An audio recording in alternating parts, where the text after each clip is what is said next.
এই জন্য আমাদের সব মানুষের বাঁচার জন্য, সব মানুষের, শুধু এক ধর্মের এক মত পথের এক জাতির নয়, সব মানুষেরই জীবনের অধিকার, স্বাধীনতা, নিরাপত্তা চাইলে মানব জীবন বুঝতে হবে, মানব সত্তা আবার উদ্ধার করতে হবে, মানুষ দাবি করার সংজ্ঞায় ফিরে আসতে হবে, বস্তুর ঊর্ধ্বে স্রষ্টার নামে জীবনের সত্য স্বীকার করতে হবে, রাষ্ট্রসভার দুনিয়া সবার স্বীকার করতে হবে।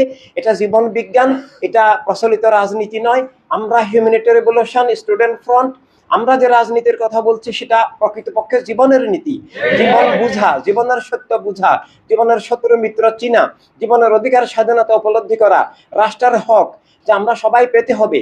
আমরা কোটা বিরোধী আন্দোলন দেখেছি, আবার তারা ক্ষমতায় এসে আরো আগের চেয়ে বেশি কোটা আরোপ করেছেন, এরাই ওরা নিয়ে গেছেন। ধোঁকা, প্রতারণা, এভাবে ধোঁকার পর ধোঁকা, সেই 47-এ ধোঁকা, পরবর্তীতে মুক্তির জন্য 71-এর কথা বলা হলো, কিন্তু কই, মুক্তি তো আসলো না, স্বাধীনতা আসলো না। একের পর এক স্বৈরতন্ত্র কায়েম হলো, দস্যুতন্ত্র কায়েম হলো, অধিকার স্বাধীনতা হরণ হলো।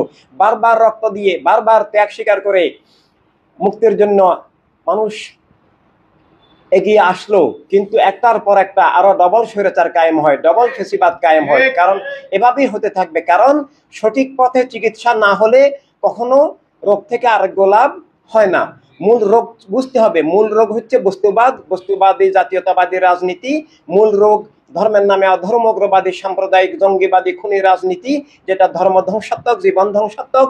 আর সেখান থেকে মুক্তির পথ হচ্ছে মানব সত্তা বুঝা, মানবতার রাজনীতি বুঝা, জীবন নীতি হিসাবে, এবং মানবতার রাষ্ট্র বুঝা, সব মানুষের অধিকার স্বীকার করা, মানবতার দুনিয়া বুঝা। এবং সেটাকে শুধু বুঝলে হবে না, ঐক্যবদ্ধভাবে মিথ্যার ধারা, জুলুমের ধারা, শোষণের ধারা, স্বৈরতার ধারা সব মানবিক মানুষ মিলে উৎখাত করে মানবতার রাষ্ট্র, আমাদেরকে মানবতার দুনিয়া গড়তে হবে।